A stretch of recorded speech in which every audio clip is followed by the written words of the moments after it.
আমার আল্লাহ বলেন ফাসিকরা কামিয়াব হয় না,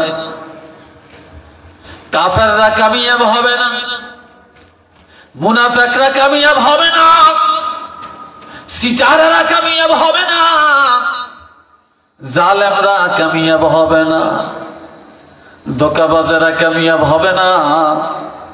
আমার আল্লাহ ঘোষণা দেন কদ আফলাহাল মুমিনুন, অবশ্যই যারা মুমিন ঈমানদারেরা কামিয়াব হয়ে গেছে, নাজাত পেয়ে গেছে, ঈমানদারেরা বিজয় লাভ করেছে, ঈমানদারেরা মুক্তি পেয়ে গেছে, ঈমানদারেরা জান্নাতুল ফেরদাউসের মালিক হয়ে গেছে। এই আমার হুকুম দিয়ে কয়েছেন সুবহানাল্লাহ। আর বেশি কি না আল্লাহ না করছে নাকি? সবাই বলেন বলতে হবে কেন? কি কারণে ভাই শোনেন গভীর মনোযোগের সাথে। এই ঈমানদারের এক নম্বরের গুণ হলো আল্লাযীনা হুম ফি সালাতিহিম খাশিউন।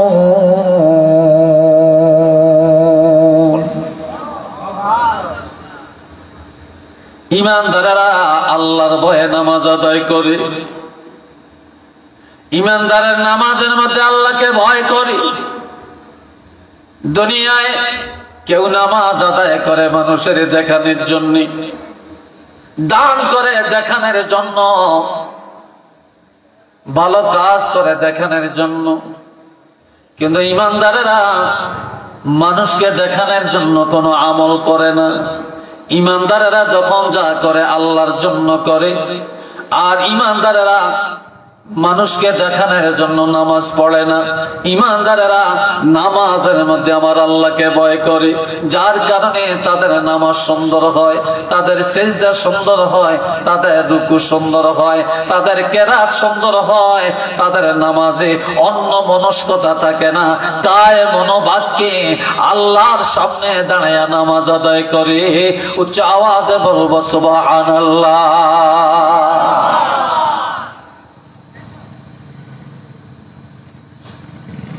আড়াই বাড়ির আল্লাহর ওলি,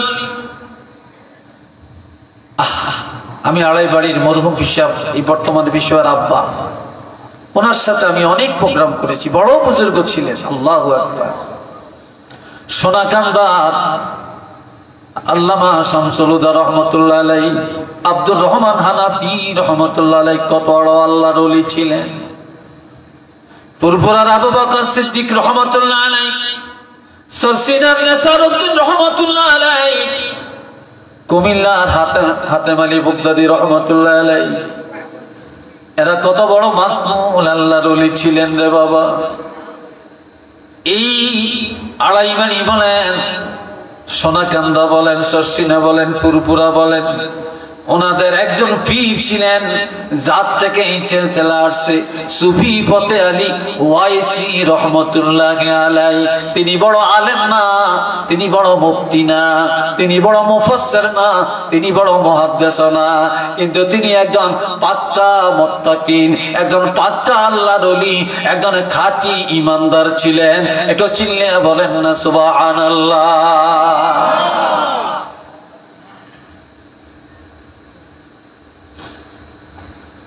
এ ভাইরা আমার, তিনি যখন নামাজে দাঁড়াইতেন,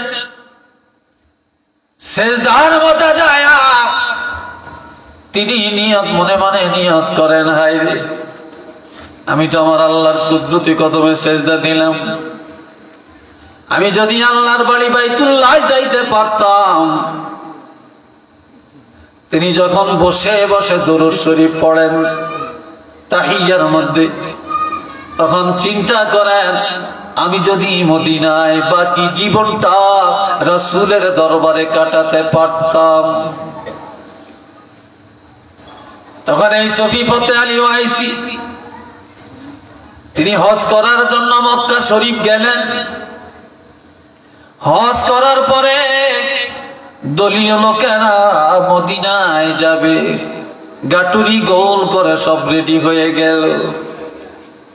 কিন্তু সুফি ফতে আলী ওয়াইসি রহমতুল্লাহ আলাইহি তিনি গাট্টি গোল করেন না, লাকিস রেডি করেন না। সবাই বলে হুজুর আপনি কি মদিনায় যাবেন না? হ্যাঁ মদিনায় যাওয়ার আশা, তবে আমি যাইতে পারি না, কারণ মদিনায় যেই নবীর বাড়িতে যাব, যেই নবীর দরবারে যাব, ওই নবী এখনো আমাকে অনুমতি দেন না। মদিনায় যাওয়ার অনুমতি আমি এখনো তো পাই না। তিনি একটু হাতের নিচে মাথা দিয়া এইভাবে ঘুমের ভান ধরে রইলেন। হঠাৎ করে দেখেন রহমাতুল লিল আলামিন আনিসুল গরিবিন শফিউল মুজনিবিন নবী মুহাম্মদুর রাসূলুল্লাহ সাল্লাল্লাহু আলাইহি ওয়াসাল্লাম সুফি ফতে আলী রহমাতুল্লাহ আলাইহির সামনে দাঁড়িয়ে বলতেছে, এরে সুফি ফতে আলী, আমি রহমাতুল লিল আলামিন তোমার জন্য মদিনার দরজা খুলে দিয়েছি।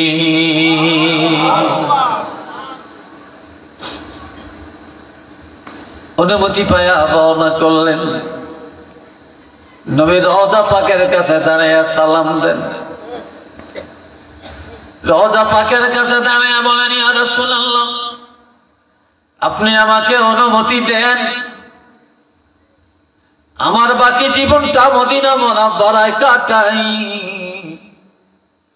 মদিনা শরীফ থেকে, রওজা শরীফ থেকে জবাব আসে, এরে সুফি ফতে আলী তুমি মদিনায় থাকা লাগবে না, তুমি ভারতবর্ষে চলে যাও, বাংলা ভারতে চলে যাও, সেখানে যায় মানুষের এলমে শরীয়ত শিক্ষা দাও, এলমে তরিকত শিক্ষা দাও, এলমে মারেফাত শিক্ষা দাও, মানুষের হাতে কলমে এলমে মারেফাত এবং এলমে তরিকত শিক্ষা দাও, তরিকতের সবক দিয়ে তাদেরকে ওলি আল্লাহ বানিয়ে দাও। আমি তো আর মদিনায় আসতে পারবো না, আমি চলে গেলে আমার তো ক্ষমতা নাই। রওজা পাক থেকে জবাব আসে, রাসূল জানিয়ে দেন মদিনায় তোমার আশা লাগবে না, তোমার মদিনায় আশা লাগবে না। আমি রাসূল ওয়াদা করলাম তুমি পৃথিবীর যেখানেই থাকবা, যখনই আমি রাসূলের তুমি পাওয়ার আশা করবা, তখনই নজর করলে তোমার সামনে আমি রাসূলুল্লাহরে পায়া যাইবা।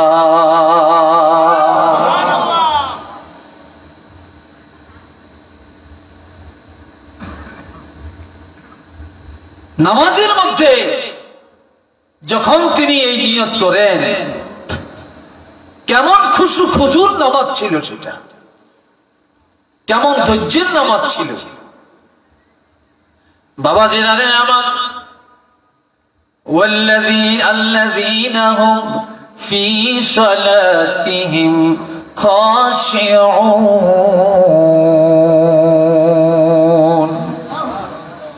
আল্লাহু আকবার, একটু জোরে কইতেন না। আমার আল্লাহ বলেন, ঈমানদারেরা নামাজের মধ্যে আমার আল্লাহকে ভয় করে, আর মুনাফিকরা নামাজের মধ্যে নামাজ আদায় করে মানুষকে দেখানোর জন্য, ছুটাছুটি করার জন্য নামাজ আদায় করে। শুক্রবারে গেলে দেখা যায় পাক্কা ঈমানদার কারা আর মুনাফিক মার্কা নামাজি কারা।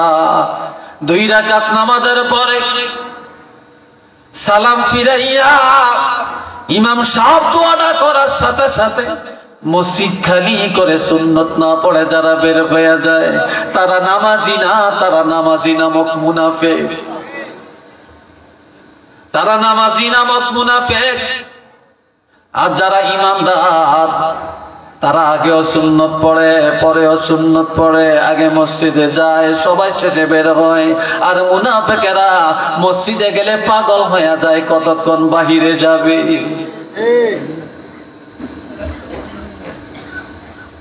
বাবা জানে আমার, এই জন্য জান্নাতে যেতে হলে 4টা আমল। জোরে বলেন কয়টা আমল? জোরে বলেন, আরো জোরে বলেন। 4টা আমল। 1 নম্বরে সাল্লু খামসাকুম, নবী বললেন 5 ওয়াক্ত নামাজ আদায় করো। ওয়াসুমু শাহরাকুম, 2 নম্বরে রমজানের রোজাগুলি সঠিকভাবে পালন করো। 3 নম্বরে ওয়াদ্দু যাকাতা আমওয়ালিকুম, তোমরা মালের যাকাত বছরে একবার আদায় করো। 4 নম্বরে ওয়াতিউ যা আমরিকুম, তোমাদের দেশের রাষ্ট্রপ্রধান যদি মুসলমান হয়, শরীয়তের শাসনে যদি দেশ চলে, ওই রাষ্ট্রপ্রধানের কথা মেনে চলো। যেই দেশের রাষ্ট্র কোরআনের শাসনে চলে না, শরীয়তের রাষ্ট্রে আইনে চলে না, ওই দেশে হক্কানি আউলিয়ায়ে কেরাম, পীর বুজুর্গ এবং ওলামায়ে কেরামেরা যেইভাবে তোমাদেরকে কোরআন হাদিসের উপদেশ দিবে, ওই পথে মানিয়া বাড়ি যায় তোমরা সঠিকভাবে আমল করো। আমি রাসূল ঘোষণা দিলাম, বাধা দেওয়ার ক্ষমতা কারো নাই। তাদখুলু জান্নাত রাব্বিকুম, তোমরা ডাইরেক্ট প্রভুর জান্নাতের মধ্যে চলিয়া যাবে।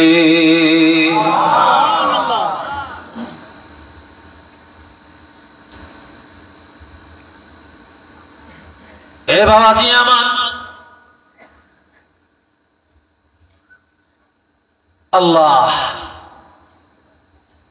আল্লাহর হাবিব রাহমাতুল লিল আলামিন শফিউল মুজনিবিন ফজরের 2 রাকাত নামাজের বেলায় কি করলেন, কি বললেন শুনেন। আজ আমরা অনেকেই যোহর পড়ি, আসর পড়ি, মাগরিব পড়ি, এশা ঠিক মতো পড়ি না। আবার যদি এশার নামাজ পড়ি, তালাশ করলে 14 আনা মুসলমান ফজরের নামাজে পাওয়া যায় না। সারা জীবনের ওয়াজ এক জায়গায় যদি করেন, সারা জীবনের আমল এক জায়গায় করলেও 2 রাকাত ফজরের নামাজের সমান করা যাবে না।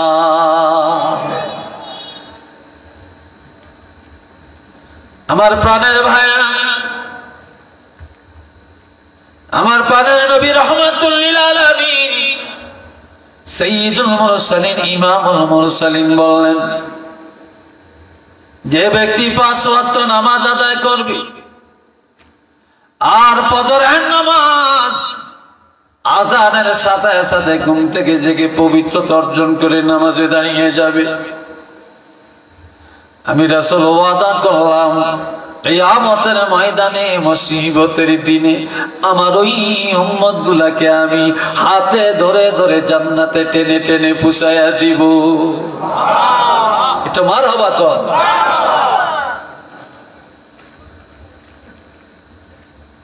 দুই ওয়াক্ত নামাজ ঠিক করেন।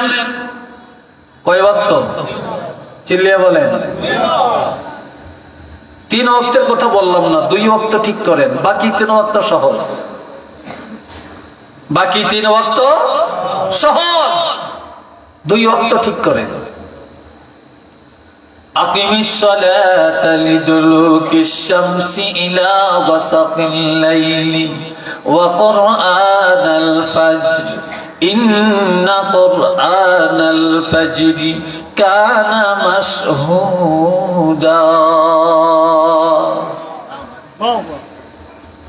আপনারা আর কি চান? একজন উঠে হিটের দিকে চান।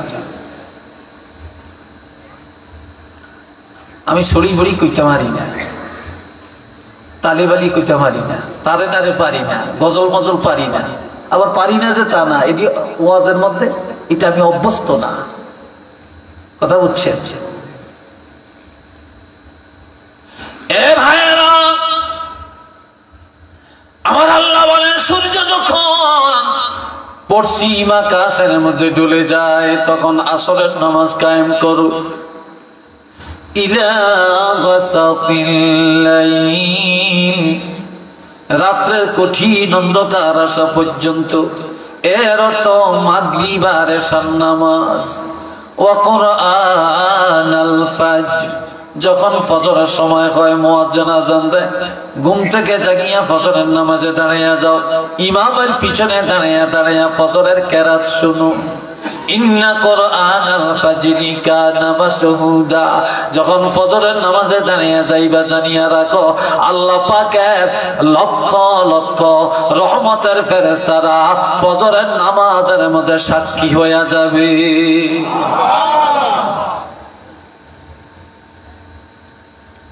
এই আসরের নামাজ আর ফজরের নামাজ, জোরে বলেন কোন নামাজ? সবাই বলেন কোন নামাজ? আসরের নামাজ আর ফজরের নামাজ। এই দুই নামাজের মধ্যে যারা অবহেলা করবে না, আসর আর ফজর যাদের ঠিক, বাকি জোহর মাগরিব এশা সহজ। যার আসরের নামাজ আদায় করা কঠিন, ফজরের নামাজ আদায় করা কঠিন, বাকি 3 ওয়াক্ত তার জন্য কঠিন। কিন্তু ফজর আর আসর যার কাছে সহজ, তার কাছে বাকি 3 ওয়াক্ত আরো পানির মতো। এই জন্য বলছে এই 2 ওয়াক্ত নামাজ ঠিক করো, তাহলেই তোমরা নামাজি হয়ে যাবে, তোমরা খাঁটি মুত্তাকিন হয়ে যাবে। আর এক হাদিসে আমার রাসূল বলেছেন, সূর্য ডুবার আগের নামাজ অর্থাৎ আসরের নামাজ যদি তোমরা কায়েম করো, আর সূর্য উদয়ের আগের নামাজ অর্থাৎ ফজরের নামাজ যদি তোমরা আদায় করো, আমি রাসূল ঘোষণা দিলাম তোমাদের এই দেহটা জাহান্নামের আগুনে জ্বলবে না, জ্বলবে না। একটু চিল্লিয়ে বলেন না আলহামদুলিল্লাহ।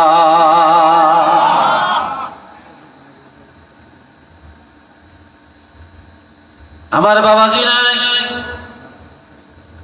একদিন আল্লাহর হাবিব রাহমাতুল্লিল আলামিন অসুস্থতার কারণে মসজিদে নববীতে যেতে পারেন না, অসুস্থ। হযরত আয়েশা সিদ্দিকার কোলের মধ্যে নবীজি মাথা মোবারক রেখে ঘুমায়, শুয়ে রইছে। মসজিদে নববীতে জমা শুরু হয়ে গেছে গো। হযরত আবু বকর সিদ্দিক রাদিয়াল্লাহু আনহু নামাজের ইমামতি করছিলেন। হুজরা থেকে নজর করলে দেখা যায় নবী বললেন, আয়েশা তুমি একটু আমাকে ধরে বসাও। হযরত আয়েশা সিদ্দিকা নবীকে ধরে বসালেন। নবীজি মসজিদের দিকে তাকাইলেন, সুন্দরভাবে জামাত চলছে, নামাজ চলছে। নবী এটা দেখিয়া চক্ষু মোবারক থেকে পানি ছেড়ে দিয়ে কাঁদতে শুরু করে দেন। কাঁদতে কাঁদতে বলেন, আয়েশা আমাকে আবার শোয়াইয়া দাও, আবার আমাকে শোয়াইয়া দাও। যখন শোয়াইয়া দিল, হযরত আয়েশা বলে, ইয়া রাসূলুল্লাহ আপনি কান্নাকাটি কেন করেন? নবী বলে, আয়েশা আমি কাঁদি যেই নামাজের জন্য জীবন ভর এত কষ্ট করলাম, ওই নামাজে আজকে আমি যেতে পারলাম না। তবে আমার কান্নার কারণ হলো যে আমি রাসূল ভাবলাম যখন আমি থাকবো না, তারপর আজকে যেই সুন্দরভাবে নামাজ কায়েম হইছে, সাহাবীরা যেভাবে জামাতে নামাজ আদায় করছে, কাজে আমার মনের ভিতরে একটা প্রবোধ চলে আসছে। আমি ধারণা করলাম আমি রাসূল না থাকলেও জামাত কোনোদিন বন্ধ হবে না। একটু চিল্লিয়ে বলেন না সুবহানাল্লাহ।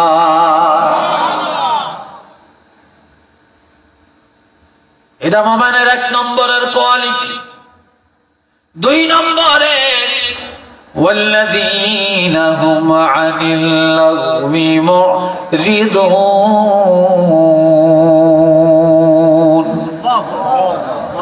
ওইসান হেমিসা হা এটাকে বলে পরশ্রীকাতরতা। বাবাজিরা রে, আমার আল্লাহ বলেন ইমানদারের 2 নম্বরের গুণ হলো ইমানদারেরা বেহুদা কথা জবান দিয়া বলবে না, ইমানদারেরা বেসরা কথা বলে না, ফাহিশা কথা বলে না, গীবত করে না, শিকায়েত করে না, গালমন্দ করে না। ইমানদারেরা জবানে মিথ্যা বলে না, ইমানদারেরা নবীর বিরুদ্ধে বলে না, আল্লাহর বিরুদ্ধে বলে না, আলেমের বিরুদ্ধে বলে না, ওলি আল্লাহর বিরুদ্ধে বলে না। ইমানদারেরা তাদের জবানটাকে সব সময় হেফাজত করে রাখে। আর জবান হেফাজত এটা হলো সবচেয়ে বড় তাকওয়া, এটা সবচেয়ে বড় তাকওয়া। যারা জাহান্নামে যাবে জবানের কারণে যাবে, আর যারা জান্নাতে যাবে তারাও জবানের কারণে যাবে।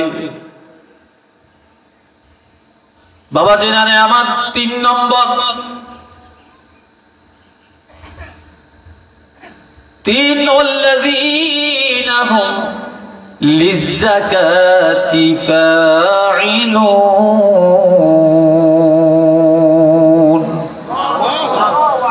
ঈমানদারেরা কিফন হবে না। বর্তমানে গরিব কম, ধনী বেশি।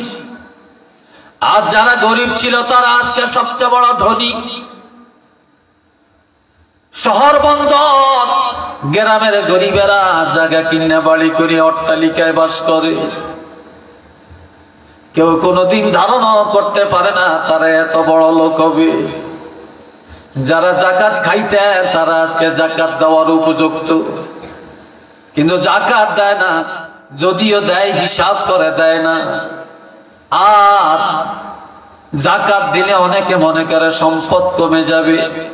যাকাত যারা ঈমানদার, যারা মুত্তাকিন, তারা কোনদিন কৃপণতা করে না। তারা 1 টাকা পর্যন্ত হিসাব করে, বছরে একবার যাকাত আদায় করে। গরিবের কষ্ট দিয়ে আদায় করে না, গরিবের বাড়ি যায় যায় আদায় করে, বিধবার কাছে যে আদায় করে, এতিমখানায় যে আদায় করে, এতিমের বাড়িতে যে আদায় করে। এতিমের তার বাড়িতে আনে না, বিধবারে কষ্ট দিয়ে তার বাড়িতে আনে না। কেননা যাকাত এটা গরিবের ফরজ না, এটা আমার আপনার ফরজ। আর এই ফরজ আদায় করার জন্য গরিবের বাড়িতে যাওয়া একান্ত জরুরি। গরিবের কাছে যে যাকাত দিবেন, গরিব আপনার বাড়িতে আসবে কেন? তাই যারা সবচেয়ে বড় মুত্তাকিন, যারা ঈমানদার, তাদের কোয়ালিটি, তারা গরিবের হক গরিবের বাড়ি যায় আদায় করে দেয়। গরিবের কষ্ট দেয় না, গরিবের মনে প্রফুল্লতা যোগাইয়া দেয়। কোন ধনী যদি গরিবের দ্বার প্রান্তে টাকা নিয়ে যায়, যাকাত নিয়ে যায়, ওই গরিবের মন বড় হয়ে যায়। গরিব ধনীর জন্য দোয়া করে, ওই ধনী আমার আল্লাহর দরবারে ভালো হয়ে যায়। 4 নম্বরে والذين هم لفروجهم حافظون। সবাই একবার বলেন আল্লাহু আকবার।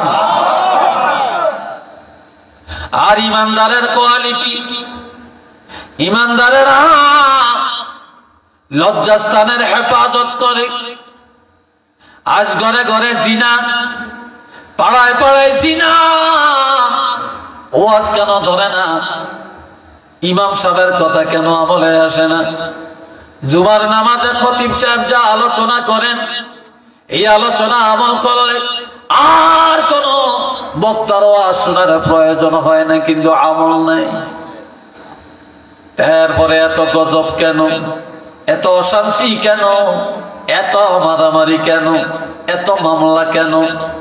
এত মামলা, এত সাইক্লোন, এত ঘূর্ণিঝড়, এত ভূমিকম্প একমাত্র মহিলাদের দায়ুসগিরির কারণে, নারী পুরুষ অবাধে চলার কারণে। আর জিনার সয়লাভ যখন জমিনে বেড়ে চলে, ঘরে ঘরে পাড়ায় পাড়ায় মহল্লায় মহল্লায় যখন জিনা বেড়ে যাবে, আমার ভাইরা, তখন এই জমিনে চাইলের মজা থাকবে না, ডাইলের স্বাদ থাকবে না, মাসকলির ডাইলের স্বাদ থাকবে না, মাছের স্বাদ থাকবে না, গোসের স্বাদ থাকবে না, দুধের স্বাদ থাকবে না, বরকত পাওয়া যাবে না। আর মামলা মোকদ্দমায় জর্জরিত হয়ে যাবে, মানুষের মায়া উঠে যাবে। ভাই ভাইকে মেরে ফেলবে, ছেলে বাবাকে মেরে ফেলবে, বাবা সন্তানের মেরে ফেলবে, স্বামী বিবিকে মারবে, বিবি স্বামীকে মারবে। আবার স্বামীর সামনে স্বামী থাকা অবস্থায় স্বামীর অর্থ মানিয়া বেগানা পুরুষ গ্রহণ করে চলে যাবে। তখনই আল্লাহর গজবে দুনিয়া ভরপুর হয়ে যাবে। একটু চিল্লে বলেন না নাউযুবিল্লাহ।